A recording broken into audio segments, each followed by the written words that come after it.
What's up, folks? Tim Wheaton here with Calf Kick Sports, joined as always by Ash, and we're so lucky today that we get to interview a fighter who has a fight at the end of this month, Dre Miley. What's going on, my man? How are you doing today, sir? Not much, man. Just enjoying this Sunday, having a relaxing day before we kick it for the last week before we fight. So it's doing pretty good.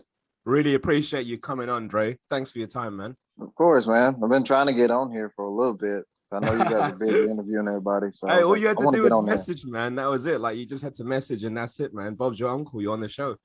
Yeah, see, that was easy. Yeah.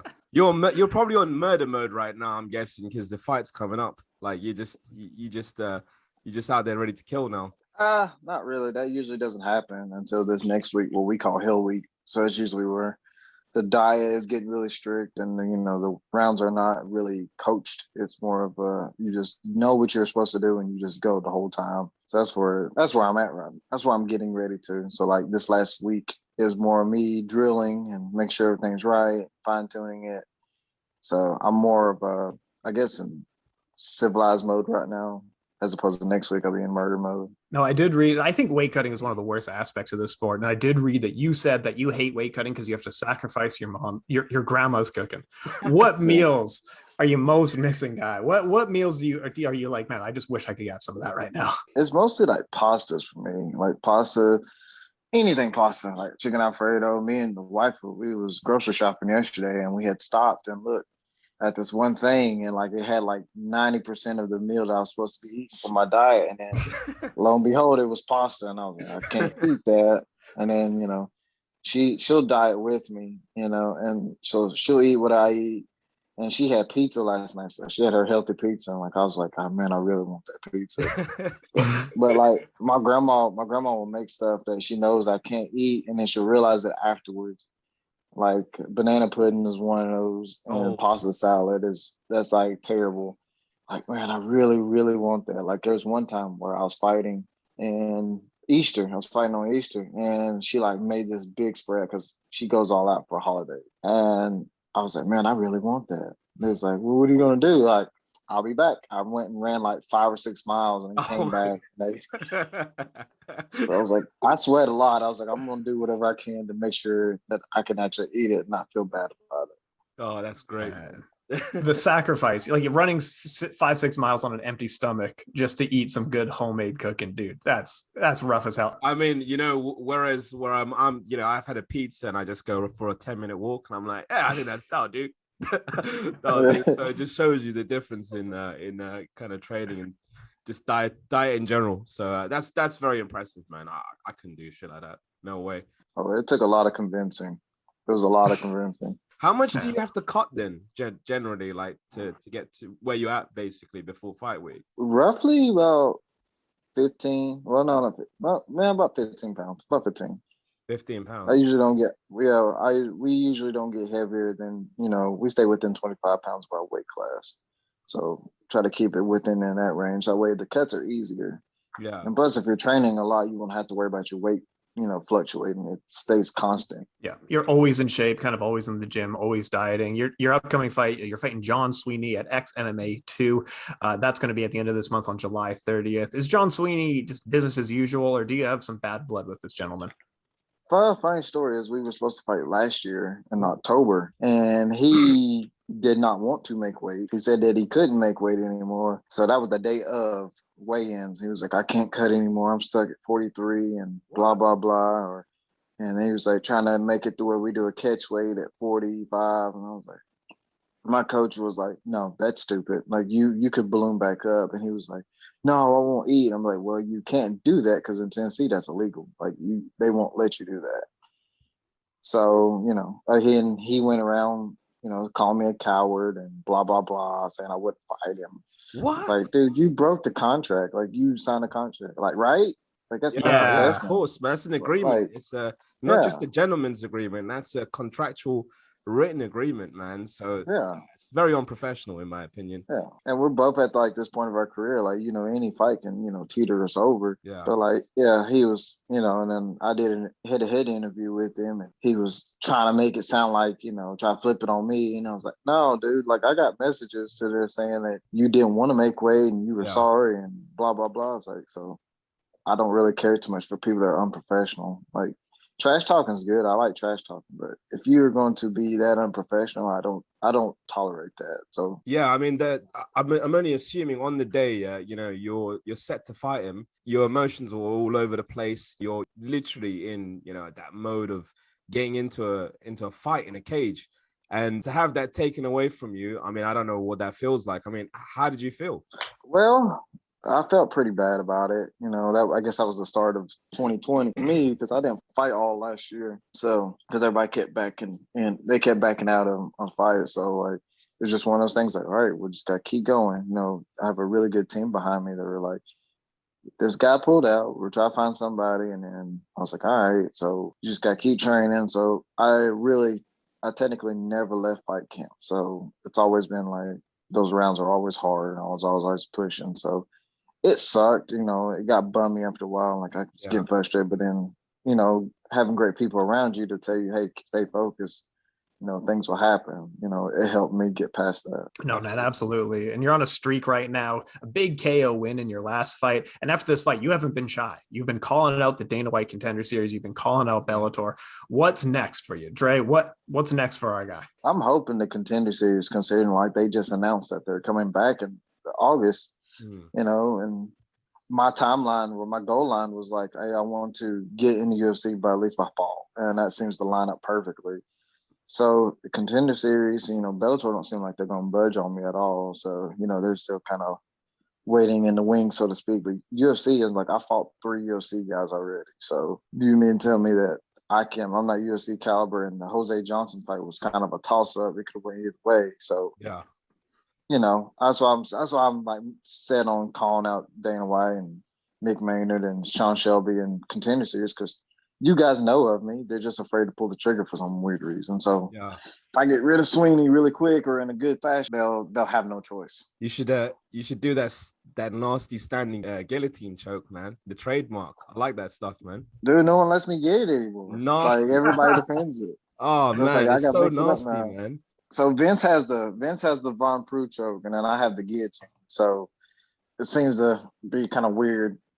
So like, if you roll with him, he's gonna put you in it, and if I roll with you, I'm gonna put you in a guillotine. So is that yeah, I just tried. drilled? Like, because I remember, with the fight against Johnson, he was going for a single leg, and immediately just went for that standing guillotine. Is that just something that you've drilled hundreds or even thousands of times in practice? It's more like instinctual, but yeah, I have you know drilled it a lot.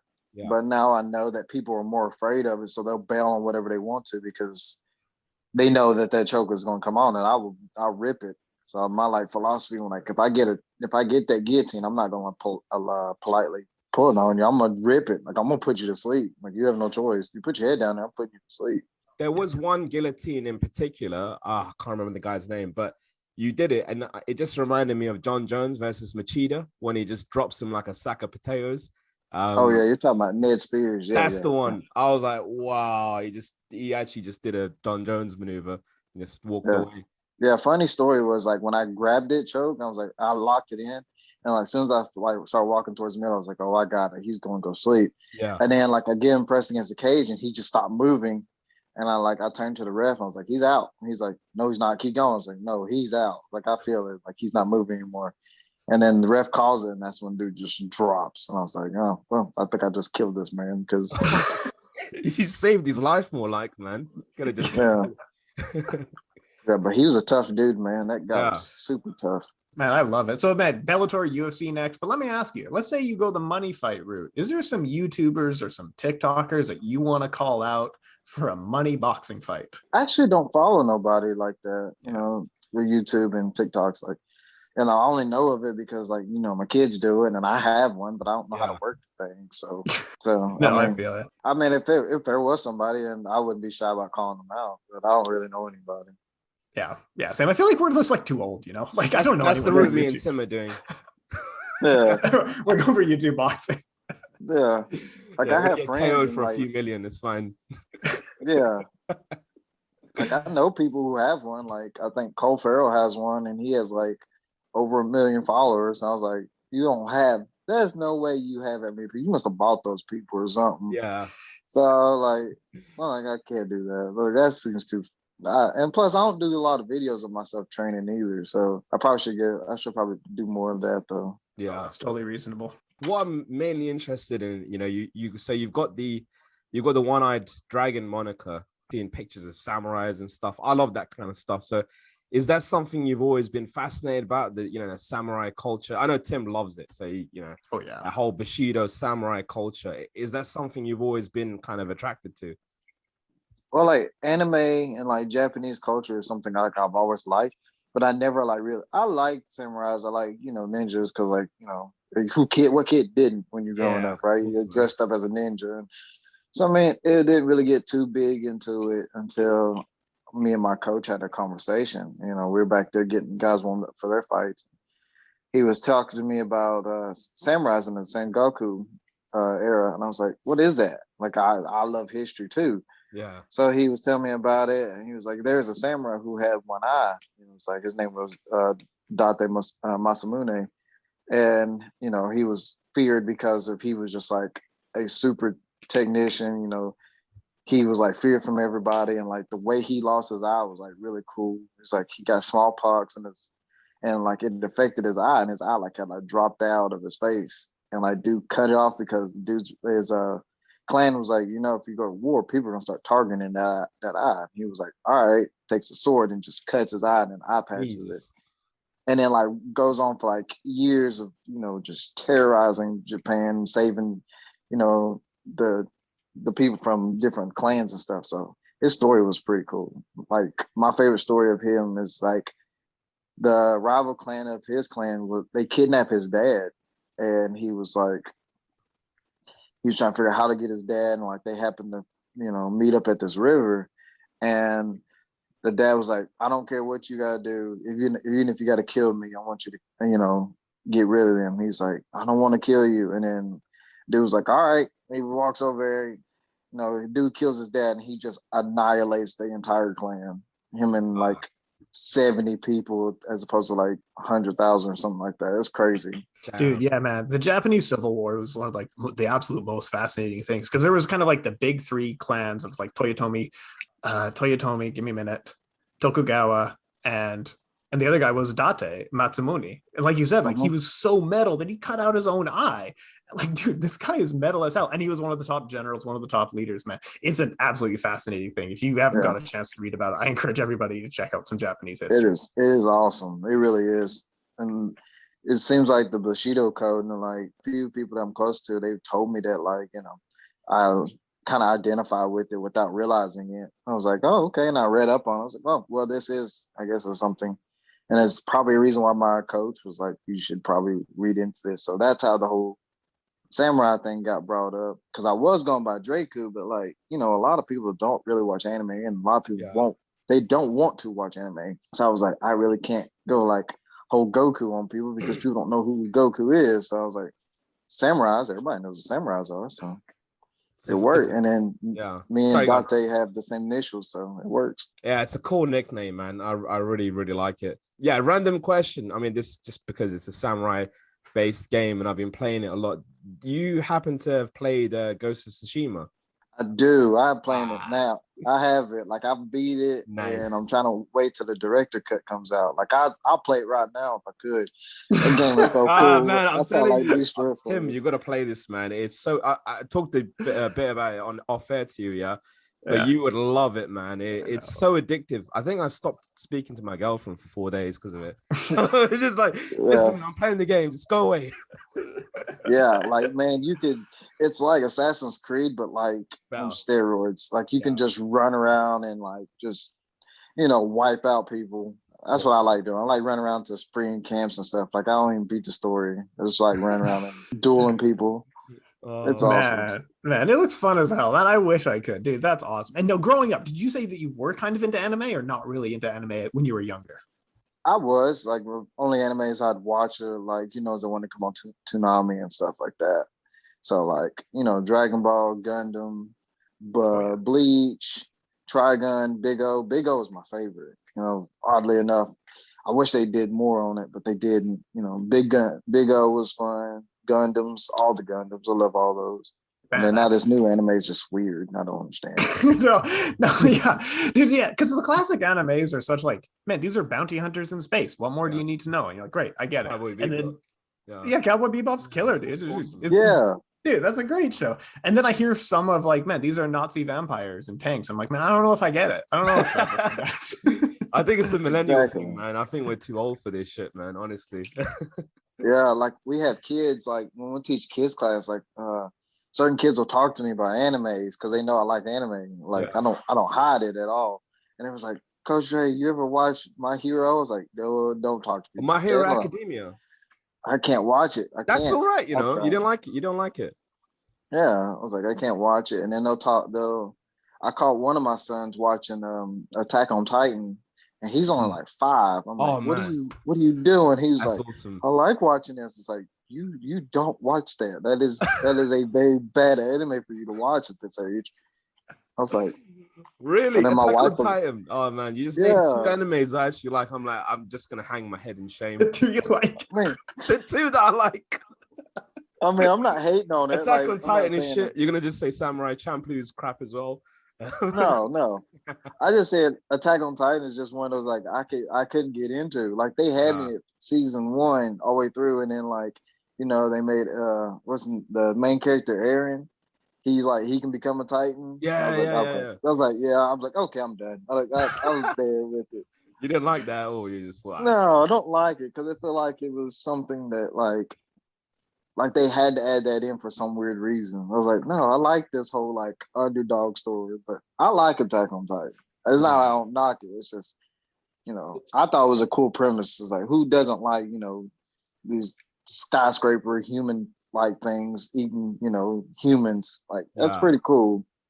So Dude, yeah, no, man, your son has good taste in anime. It's not for a 5-year-old, but he has good taste. Yeah, that's what like I was trying to explain to my wife. She's like, why are you getting on to him? I was like, you know what this is about? She was like, no. I was like, it's about these giant humans who eat other humans. Like they show everything. She's like, oh. I was like, yeah. For all the listeners that don't know anything about Attack on Titan, basically what it is this group of humans left on planet Earth, maybe about 300, 400 people left on the planet Earth, and they built a wall around them, and the rest of the world is inhabited by these cannibalistic giants. So that's the whole premise of the story. But yeah, man, your son's hardcore for watching that. Yeah. See, my other ones, they'll watch the good anime. They'll watch other animes, but like he snuck it on me because I didn't think he'd watch it. I didn't think he watches anime. I was like, all right, but I should have known better because they play Smash Brothers with me and stuff like that. So, awesome. Man, no, that's awesome stuff. What games are you guys, or what games? Actually, no. What games did you grow up with? You're a big video game guy. What did you grow up with mainly? I grew up with like the original Nintendo. So like my aunts and uncles, I grew up with them. So like they had the original Super Mario and Duck Hunt. So that's the ones I grew up playing. The real classics. I read your movie review channel on your Instagram. You're a bit of a Mortal Kombat guy. Is that right? Oh yeah, I love Mortal Kombat. Nice. My favorite. Yeah. Who's your go-to? Who's your main in Mortal Kombat? Oh, Scorpion, hands down. It's gotta be. Just so fast. Yeah, Scorpion. Like me and my oldest son, we were playing Mortal Kombat, and you know he's about 10 now, going on 11. I'm like, we were playing, and like he's telling me all about these characters like it's brand new. I was like, son, this has been out since I was a kid. It's like, he's like, really? It's like, yeah, son, this has been out for a while. And like I gave him the backstories on everybody. He was like, you know so much. I was like, it's old, son. And like it's been out since 1993. Yeah, and like we played it. Yeah, we played against each other. And his favorite character is Noob. So like he would spam this one move on me. And like I wasn't playing like super hard against him. I was like, I picked somebody that I normally don't like playing as. And he's like talking so much trash to me. And like, yeah, I'm gonna beat you again, Dad. It's like, you know what? I was like, okay, that's fair. So like he beat me probably about 2-3 times. I was like, you know what? I'm done. I'm gonna get Scorpion. And I just destroyed him. Yeah, listen, I'm gonna teach you a lesson, son. Yeah. And then we always, when me and my older two boys, when we do get to play the PlayStation, we always play Black Ops because they like killing the bots and stuff. I won't let them get online because I don't like that because they'll start talking trash to people and people start getting crazy. We'll play bots and stuff. We'll play against each other and we get competitive. So it gets out of hand sometimes. So dude, that's super fun, man. That's awesome. That's so awesome, man. It actually makes me want to have kids now. Like just to play video games? Play video games, man. Just to play video games with my kids. Yeah, I kind of miss that. Kind of playing with your younger siblings and stuff. What I used to do as a kid, like admittedly, my little cousin would be like, yeah, I want to play, and I didn't want him to play. So what I do is I get a controller and I pretend it was connected to the PlayStation and just be playing, mashing random buttons. I'm like, you're doing so well, man. You're doing so well. That's evil, man. That's so evil. I wanted to play Metal Gear Solid, man. I was like 11 though, and my 6 shouldn't have really been watching it, to be fair. So I was like, yeah, I'm just gonna play on my own. No, I understand. Metal Gear Solid, you need all the attention on that game. Good Lord. Yeah, I know, man. What about you, Tim? Have you ever done any maneuvers like that? It just been like, you could play. I was the youngest born, so I've been through some of these things, gentlemen. No, nothing like that. But I know what you're saying with online play. Like, man, I used to play online, and it's just like the weirdest people you can imagine in the weirdest, so toxic, man. Like the weirdest setting of like, man, none of you should be saying words out loud. I know. Right now. UFC 4 has got quite a toxic online community. Oh my god, it's so toxic. Like, there's been so many fights I've been online, and they got a knockdown on me, and then they just start like flipping the bird, like they just start flipping the bird and like taunting. I'm like, all right, man, it's game on. And then like I just start doing it back to them. So funny. Dang. Yeah, I can't play UFC 4. I'm total trash at that game. I hate it. I hate that game. I know be beating up on people and then like one punch, I'm knocked out. I'm like, this is bull crap. You're like, man, I'm playing as Francis. You can't just beat me. Oh man, mate, I was doing Francis versus Brandon Moreno the other day with my friend. It was hilarious, man, because he's so much worse than me, and I just couldn't beat him, man. I couldn't beat Francis, man, with Brandon Moreno. I really thought I could. Just ludicrous, man. That's crazy. Dre, let me ask you. So a lot of MMA fighters are getting into the money game. They got their signature products, their signature hot sauces, their signature whiskey. If there were to be a signature product that represents you, what product would represent you? Oh no, probably eye patches. I don't know. I ain't really thought of it. Sponsor me, please, eye patch. Such a good answer. Yeah. I mean, everybody's thinking about it. Everybody's gonna, that's the main jab everybody throws at me. It's always the eye joke. So I was like, well, might as well beat him to a punch and come out with an eye patch, that'd be dope. But I never really gave it a thought of like, man, that should come out something. Man, I love it. That was such a good answer too. So I've got a question for you. Yeah, just going kind of almost to the origin story. I mean, is there a particular person that was an inspiration for you to get into MMA? I know the story, the backstory and all that stuff, but was there a person particularly as opposed to a situation? To get me to want to do MMA? Yeah. I can't say it was. It was more so like my family trying to get me out the house because when I had my wreck, I went through, depression. I didn't want to do nothing. I didn't feel motivated to do anything. So my family was like, you need to get out, do something, you need to go test yourself. I was like, all right. And then I really just started doing MMA just as a confidence booster. But like, I really didn't think I'd be fighting, especially this long either. So I have to probably say my coaches are one that motivated me to keep going. So, you watch UFC fights, you're like, man, that's pretty brutal. But like, you're doing it is totally different. So I'd say my coaches. Yeah, no, I bet like that's decent. Yeah, that's a good answer. Were you a big hip hop guy growing up? Oh yeah. Always. So you and I are the same age. So growing up, I feel like there was two camps, and they came out on the same day one. So there was a 50 Cent group, and there was a Kanye West group. Where did you fall on this scale? Ooh, I was the in betweener. I was like, I couldn't pick. I like 50 Cent. And I like Kanye too. I like Kanye before he went insane. But yeah. My beautiful dark twisted fantasy. This is killer stuff. College Dropout is College Dropout. That was College Dropout was the one. That was my anthem when I was like 14, man. It was such a good album. And yeah, it's a shame he's lost it a little bit, but I need to listen to more of his new music. He's split up with Kim now. So I think now we're going to see some better music, hopefully. Like, He's got, yeah. You'll probably see some good stuff now that he actually can focus on it. He has one song out called Blood on the Leaves or something like that, and it's pretty dope. I like that. That's a great song. Blood on the Leaves. Yeah, that's a really good song. That was off the Yeezus album. That was really good stuff. Who are you listening to now? Who's your main go-tos? Man, I listen to just about anything now. So I try to stay away from people who just repeat themselves a lot. Like I want something that has like a meaning behind it. Like I want to hear your struggle. I want to hear how you got to be who you are, and I want to hear you speak of your confidence. I don't really care too much about hearing about drugs and sex with multiple women and stuff like that. So I mean, everybody's rapping about that. Right now, I'm probably listening to like Nipsey Hussle, old 50 Cent, old Kanye, Tupac, Biggie. Pretty much all those people that like if they have a story, I'm gonna listen.